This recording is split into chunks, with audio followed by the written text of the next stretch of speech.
1 week is left to get your taxes done and in the mail. The normal April 15th tax deadline is pushed back to April 18th this year. Thank goodness.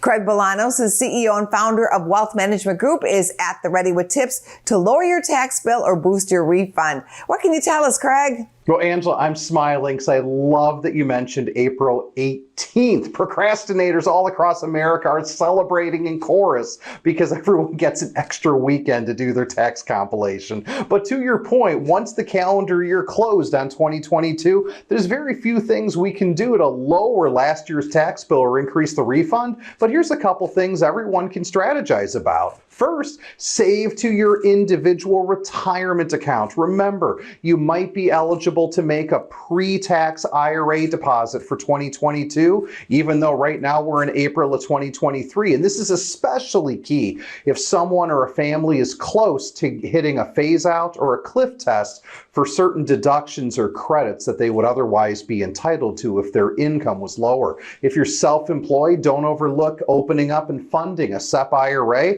or take a look at the Secure Act 2.0, which extended the deadline to create solo Ks for those working as independent contractors or in the gig economy. Number 2 on my list of tax savings ideas for last year's 2022's return, contribute to a spousal IRA. IRA contributions require earned income from a job. However, if you're married and have a non-working spouse, a non-working partner, your income can actually allow them to make an IRA contribution too. So don't overlook that. I think too many people are surprised to know that their non-working spouse or partner can also make a deductible IRA contribution if applicable. And how about number 3 on my list? Boost your health savings. If you have a high deductible health care plan, yes, you're eligible to potentially make health savings account contributions. And HSA contributions are triple tax preference, tax deductible, tax deferred growth, tax-free distribution. That makes them the Swiss Army knife for those looking to do some tax savings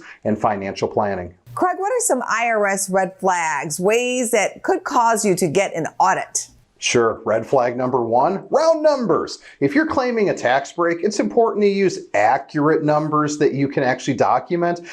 Let's assume a sole proprietor spent $5,000 for advertising, $3,000 for legal expenses, $2,000 for this or that. That just seems to be a little bit too convenient that it was $5,000, $3,000, and $2,000, don't you think? Red flag number 2, missing income. If you forget to attach a 1099, you omit a K-1, so on and so forth, that's definitely going to cause the IRS matching program to send you a notice in the mail. So before you do your taxes, develop a checklist to ensure you don't miss reporting any of your potential IRS income sources. And of course, number 3, excessive tax deductions relative to your income. I'm not saying that someone who earns $80,000 a year who says that they gave $40,000 this year to charity is fibbing. Some people are very generous, but if your deductions fell well outside the boundaries and the limits of what would be normal, you best be prepared to actually defend the deduction. I'm Craig Bolanos, the CEO and founder of Wealth Management Group. We're here to help you get retired and keep you retired. If you want to learn more, you can. Go out to our website, investwithwmg.com. Go to businessfirstam.com for where to see our show on TV.